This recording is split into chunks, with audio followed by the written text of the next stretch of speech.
તો જૂનાગઢ શહેરમાં ભાજપમાં ચાલતો વિખવાદ ફરી એકવાર સામે આવ્યો છે। શહેરના અલગ અલગ વોર્ડમાં ધારાસભ્યો દ્વારા શરૂ કરાયેલા લોકસંવાદ કાર્યક્રમમાં સ્થાનિક નાગરિકોની સમસ્યાઓ સામે આવી રહી હતી, પરંતુ આ કાર્યક્રમમાં મનપાના નગરસેવકો તેમજ ભાજપના શહેર પ્રમુખ સહિતના હોદ્દેદારો ગેરહાજર રહ્યા હતા। રસ્તા, ગટર અને પાણી જેવી મૂળભૂત સુવિધાઓને લઈને લોકોની ભારે ફરિયાદો સામે આવી હતી।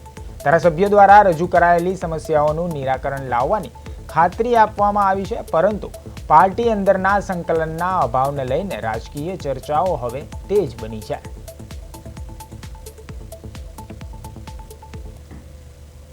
ત્યાં પણ અમે જઈએ, ઓફિસે પણ બધે જઈએ છીએ, પણ કોઈ સાંભળતું નથી। અત્યારે અમે એટલી દરખાસ્ત કરીએ કે અમારો રોડ બધો મંજૂર થઈ જાય। પાણીની સગવડ એવું છે કે 2-3 દિવસે આવે, 2-3 દિવસે ન આવે, એવું બધું છે। પાણીમાં પ્રોબ્લેમ છે અને ખોલે ખરી પણ ધીમું ધીમું આવે, પાણી આપણે ભરી ન શકીએ। 80% વસ્તી સફાઈ કામદાર, દલિત અને 20% ઇતર કોમની છે। એ કારણે અમારા રોડ આજની તારીખ સુધી બન્યા નથી। આ ગટરો બની ગઈ એને સમય થઈ ગયો 8 મહિના, વર્ષ। હમણાં ચોમાસું આવશે એટલે ચાલુ કરશે, એટલે અમારે હું ઉડવાનું। બીજા નંબરમાં આ આખી સોસાયટી એવા પ્રકારની છે, એમાં એક રોડ 6 મીટરનો, અંદરનો એક રોડ 10 ફૂટનો, એટલે કે 3 મીટરનો એવા રસ્તા છે। એમાં જે બ્લોક હતા એ બધા કાઢી નાખ્યા છે।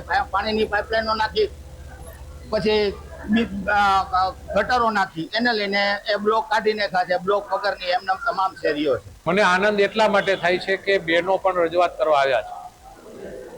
તમારી વાત છે એની સાથે હું મારી વાત એટલા માટે જોડું છું કે આજે બહેનો આવ્યા ત્યારે આનંદ એ થાય છે કે બહેનો એવું કીધું કે પાણી અમને ખૂબ આવે છે, પણ પાણીનો વ્યય બહેનો ખૂબ કરે છે અમુક લોકો।